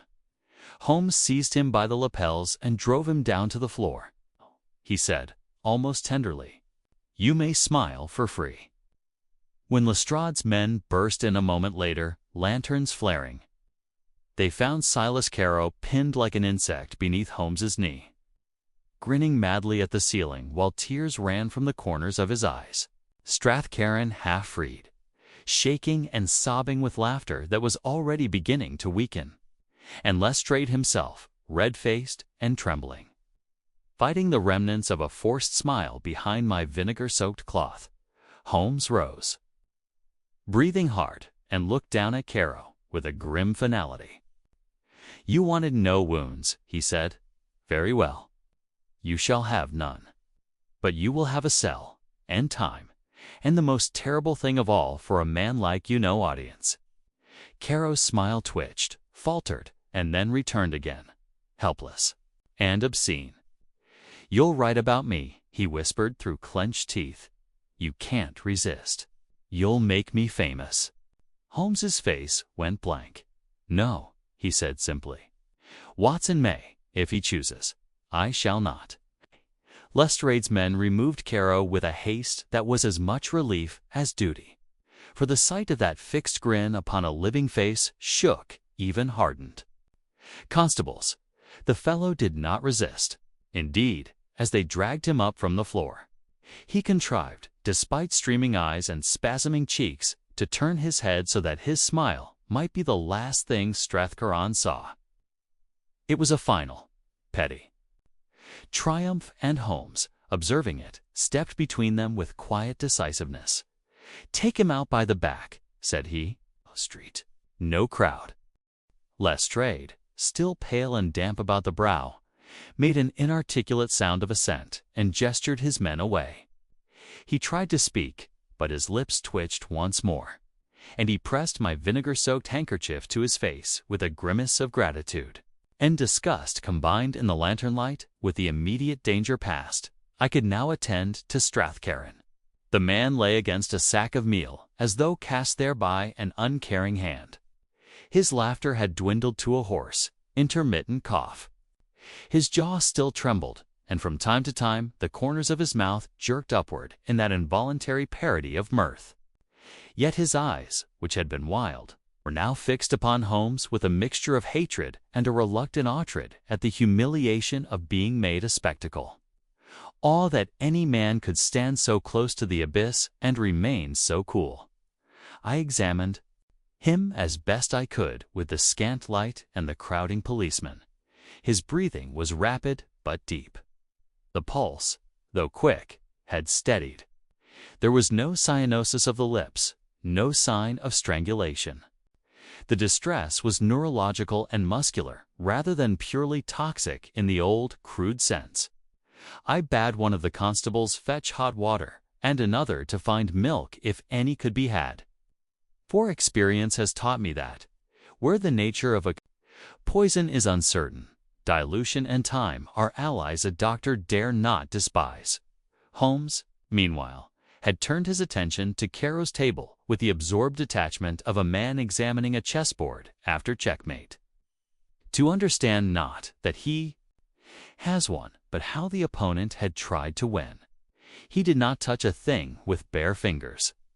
With his forceps he lifted one bottle after another, held them to the lantern, and sniffed with that delicate precision which made me marvel anew at the versatility of his senses. "Bitter almond, yes," he murmured, "but not prussic acid not. In quantity he used it as a veil. Here is the true note." He held up a small vial containing a residue like dried syrup. "A compound carried sweet, Watson. He could hide it in a bun, in a lozenge, in a child's treat." He learned the most important lesson of all, that people are less suspicious of kindness than of cruelty. Lestrade, having mastered his rebellious mouth at last, found his voice again. "So it was sweets all along," said he bitterly, "and needles. And this blasted smile." Holmes looked at him with that faint impatience he reserved for any man who mistook the surface for the substance. "It was resentment," said he. "The sweets were merely the ribbon on the parcel. Your mistake, Inspector, was to hunt a monster. Caro was never a monster. He was a clerk with a grievance and a taste for theater." Strathcona made a sound, then half growl, half sob, and struggled to sit upright. I steadied him, and his fingers, surprisingly strong, closed upon my sleeve. "Will he began, and the attempt to speak brought a fresh tremor of laughter to his mouth. He clenched his teeth until the spasm passed. "Will he tell them?" he forced out at last. "Will he tell the world my name?" Holmes turned from the bottles to regard him. "He has already told the world your name, Mr. Strathcona," said he. "Only you did not understand the manner of it. He did not want your money. He wanted your importance to wobble to be made. Ridiculous. In the one quarter of London where reputation is a luxury no one can afford. To be linked with Whitechapel women was, to a man like you, a social death. He counted upon that terror to make you crawl." Strathcona's eyes flashed. Even in his weakness, the man's pride was a living thing. "And you?" he rasped. "You count upon my gratitude, perhaps." Holmes's mouth curved slightly, gnawed with humor, but with that cool disdain he sometimes displayed towards the powerful. "I count upon nothing," said he. "Watson will see you home, if you can stand. Lestrade will take your tormentor. And I will go back to Baker Street and wash the sugar from my hands." Yet before we left, Holmes bent once more over the scattered paper twists upon the floor. From one he shook a few remaining grains into the palm of his glove and studied them in the lantern light as though they were diamonds. "He will claim," he said quietly to me, "that I have made him famous. He will be wrong. Fame is a mirror held up by the crowd, and crowds forget quickly when there is no blood to point at. It was the absence of wounds that made them call him a monster. It will be the same absence that makes them tire of him." "And the women?" I asked, feeling that familiar heaviness which comes when one has outwitted evil but cannot undo its first stroke. Holmes's gaze softened for a fraction, so little that another might have missed it. "They will be remembered by those who knew them," he said, "which is more than the papers ever grant. See that, Watson, is the true obscenity, not his smile, but the ease with which London lets a poor woman become a headline and then a footnote." Lestrade approached then, his manner altered. He had always been brave. It was his imagination that failed him. Now, chastened by the way, he had nearly become a third smiling victim. He held out his hand with awkward sincerity. "I was wrong to rush that passage," he said gruffly, "and wrong to mock your notions. You saved my skin." Holmes took the hand as though it were no more than a transaction, but his voice was not unkind. "You saved your own," said he. "I merely prevented you from providing Caro with a better ending." When at last we emerged into the street, the fog had begun to thin and a cold, clear wind moved through Whitechapel like a broom. Somewhere a costermonger was setting his barrow straight again. Somewhere a woman called a child indoors. Life, stubborn and ordinary, was already covering the stain in the cab. As Strathcona slumped between us like a man twice his age, I glanced at Holmes. He stared out at the passing lamps, his face in shadow. Only when we turned towards the broader, cleaner streets did he speak again. "Watson," said he, "do you recall the little ivory box upon our table before any of this began?" "I do," I answered. He nodded slowly. "He left it for me." "As a salute," he said, "which means he chose me before he chose his victims. That is the only point upon which I allow myself discomfort. Not that he killed, but that he planned to make me watch." His eyes, in the dimness, were very bright. "Next time a man sends me sweets, I shall not wait for the taste of vanilla to tell me there is bitterness underneath." Strathcona gave a faint, exhausted cough which might have been a laugh in another man, and then sank into silence. Holmes settled back, already withdrawing into that private chamber of intellect where the world's horrors become, for him, problems to be solved. I, however, could not forget the smiling faces in the lodging-house, nor the way Caro's own mouth had betrayed him at the last. For in that single dreadful moment I had seen the truth of Holmes's remark, that the body, so trusted and so familiar, may become a stranger, and that the strangest monsters are those who need not wound us to make us afraid. Back in Baker Street, with the coal fire snapping and the fog reduced to a pale smear upon the window panes, the whole business began at last to assume its proper proportions. Strathcarron, having been carried rather than escorted to his own house, was put to bed under the care of his terrified servants and an anxious physician who, suspect, learned more of humiliation that night than of medicine. Lestrade, in the first flush of triumph, would have had the newspapers at his elbow before dawn. But Holmes, with a few cold words and a look which I have seen silence louder men than the inspector, made it very clear that this case would not be improved by headlines.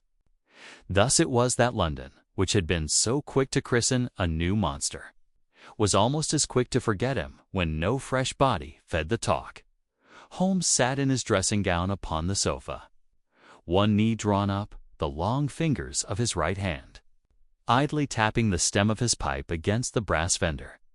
The lamp shone upon the sharp planes of his face, and I observed that fatigue had at last found him. Yet his eyes retained that bright, inward look which comes when his mind is still turning a problem, even after the culprit is safely in a cell. Upon the table between us lay the little ivory box which had begun the affair, and beside it, wrapped in paper, the gold signet ring that had so nearly pulled a powerful man into ruin. "You will write it," Holmes said at last, without looking up. "I have written it," I answered. "Or at least, I have put down what I saw." Holmes gave a dry chuckle. "What you saw," he murmured, "and what you thought you saw, those are not always the same. You will make me more dramatic than I was, and you will make Caro more diabolical than he deserved." "He murdered 2 women," I said hotly. Holmes's eyes came to mine, and for an instant the warmth of the fire seemed to die. "He killed 2 women," he corrected quietly. "Murder implies motive simple enough to be shared." Caro's motive was not simple. It was childish and elaborate, like a boy breaking toys to prove he is strong. That is why he chose smiles. A wound is honest. It admits violence. A smile is a lie that the face itself must tell. He reached forward and flipped open the ivory box with the tip of his finger. It was empty now, for the last gray dust had been washed away in the struggle and smoke. "This was his salute," said Holmes. "A man like that cannot commit a crime without imagining a spectator clever enough to appreciate it. He wanted me in the stalls, Watson, and he wanted Strathcarron on the stage. And Strathcarron," I asked, "what will become of him?" Holmes's mouth tightened. "He will return to his money and his dinners," he said, "but he will not forget the sensation of being laughed at by his own muscles. That is Caro's one lasting victory.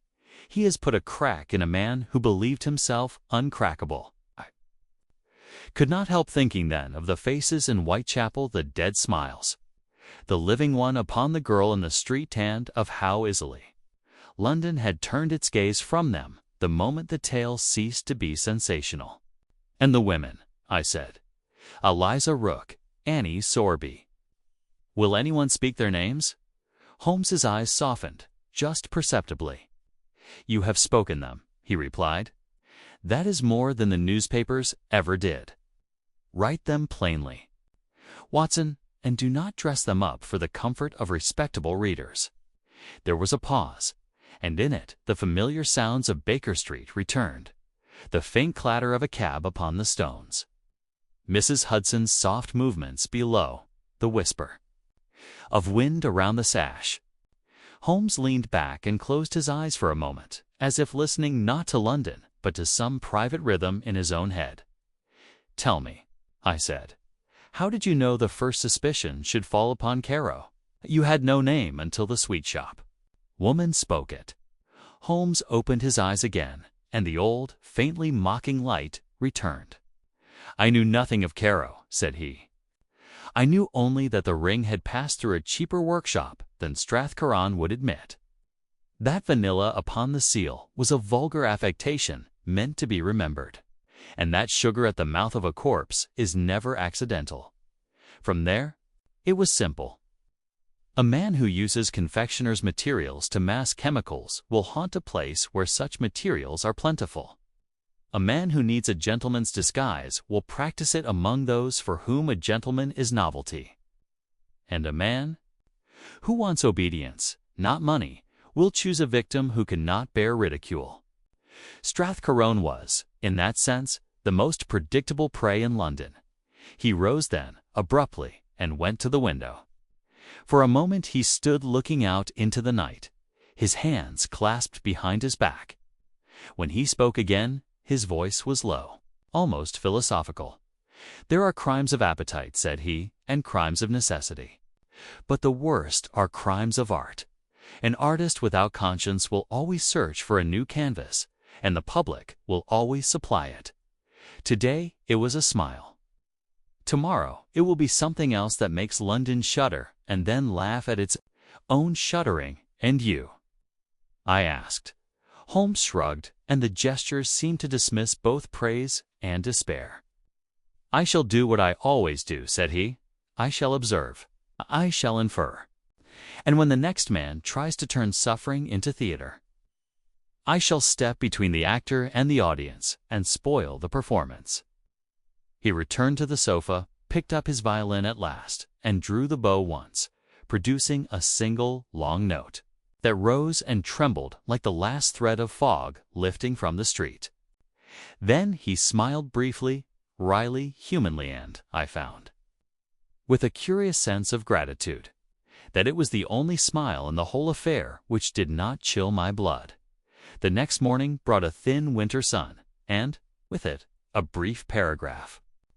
In one of the smaller papers, an unknown suspect arrested in connection with Whitechapel disturbances. No details given, the public appetite already turning to some fresher outrage. Holmes read it, snorted, and used it to light his pipe. "So," said he, "our monster is starved of his legend. Good. Legends are the sweets by which fools poison themselves. I have set down this narrative as faithfully as I can, though there are particular certain names, certain methods which I have softened or omitted for reasons that will be obvious to any man who has watched how quickly wickedness imitates novelty. Enough remains, I think, to show that even in the darkest quarters of London, where fear breeds like mold, there is a sterner law than rumor, the law of cause and effect, of clue and consequence, which my friend Sherlock Holmes follows as another. Man follows a star. If this case leaves any lesson, it is that the most terrible faces are not those twisted by wounds, but those made to lie by a smiling hand that calls itself kind. In the days that followed, the affair of the smiling dead shrank with curious speed in the public mind, as do most terrors when once they have been given a man's name and a cell's dimensions.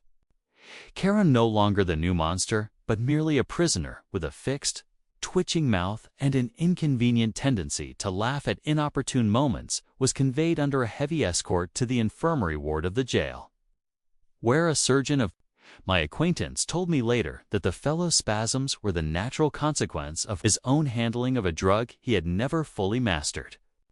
Holmes, with that austere mercy which is so often mistaken for coldness, refused to attend at any of the preliminary hearings, and Lestrade, though he spoke much of credit to the yard, was notably subdued whenever the words paper twists or penny buns were mentioned in his hearing. Strathcoran, for his part, did not appear in public for a fortnight, and when at last he did, it was with an air of doubled severity, as though he could scour the memory of his helpless grin from men's minds by mere force of sternness. Oh, yet I observed, because a doctor cannot unlearn observation, that his left hand no longer bore its signet ring. Whether he had cast it away in disgust, or whether Holmes's quiet warning had at last shown him the folly of such tokens, I could not say. But the absence of that bit of gold seemed to me the most honest alteration the man had made in his life. Holmes and I were sitting one evening in our rooms, the fire low and the violin silent, when Mrs. Hudson brought up a small parcel that had been left without name or card. It was wrapped in plain brown paper and tied with a thin string, and she held it at arm's length as if she feared it might bite. Holmes took it from her with a brief word of thanks and set it upon the table between the Persian slipper and the chemical stand, regarding it for some seconds without touching the knot. "You are thinking of vanilla," I said. "I am thinking of audience," Holmes replied. Caro wanted eyes upon him. Even caught, he will try to arrange an encore. With the point of his penknife, he severed the string and unfolded the paper. Within lay a cheap child's toy, a painted wooden clown, its mouth carved into a wide grin, and a little lever beneath that made the arms bob in ridiculous salute. Nothing more. No powder, no needle, no hidden compartment. Yet I confess that the sight of that fixed smile sent a small chill over me, for it recalled too vividly the contorted serenity of Whitechapel's victims. Holmes turned it over once, twice, and then, to my surprise, allowed himself a short, contemptuous laugh. "He is finished, Watson," said he. "You are certain?" I asked. "As certain as one may be of any human vanity," Holmes answered. "If there were danger in this parcel, it would be interesting danger, something to make me admire the cleverness. This is merely a child's attempt to remain present. In my mind, he cannot bear obscurity. Therefore, he offers me a grotesque keepsake as an actor offers the program after the curtain has fallen." I examined the toy more closely and found, tucked beneath the paper lining of the box, a single scrap of writing note thread this time. Only a sentence in the same sprawling hand. "You took my stage, so I send you a smile." Holmes read it, and his expression did not change. He carried the toy to the fire, held it above the coals, and watched as the painted grin blackened and curled in the heat. When at last it fell apart in a shower of sparks, he returned to his chair and filled his pipe. With the deliberation of a man closing a ledger. "That," said he, "is the end of it." Yet it was not, in truth, the end in my own mind, for the case left behind it several reflections which I cannot forbear to set down. The first is this, that evil need not always present itself with a knife in the hand. We are taught from childhood to fear the obvious ruffian, the man who snarls and strikes. But Caro moved among his neighbors as a dispenser of penny sweets, a comforter, a respectable shadow in the fog. His genius, if one may grant so foul a word to such a creature, was to understand that London's guard is always lowered by politeness. The second reflection is that pride, though it may arm a man against many blows, leaves him naked to ridicule. Strathcairn, with all his wealth and influence, was brought nearer to ruin by the thought of laughter than by any fear of death. And Caro, knowing this, chose a weapon that inflicted humiliation upon the very muscles of the face. Finally, and here I come to the point at which I most differ from my friend, there is a danger in the manner in which the public consumes such tales. I have seen men in hospitals read of crimes as they might read of races, and I have heard women discuss a murderer's cleverness with the same idle relish they apply to a new hat. Holmes was right to starve Caro of legend, yet even in the starving, there remains the memory. The phrase "no wounds, only smiles" lingered in taverns and lodging-houses for weeks, whispered with a mixture of fear and fascination. It is a strange thing to say, perhaps, but I believe Caro would have been disappointed to learn that, once his novelty faded, the world's imagination turned again to more familiar horrors. For his true appetite was never blood. It was attention. When I voiced something of this to Holmes, he regarded me over the rim of his pipe with that detached amusement he always shows when I approach philosophy. "You would reform the public, Watson," said he. "That is a larger task than catching criminals, and you?" I asked. I said Holmes, prefer smaller tasks. They are more often finished. He rose then, suddenly restless, and began to pace the room, hands clasped behind him.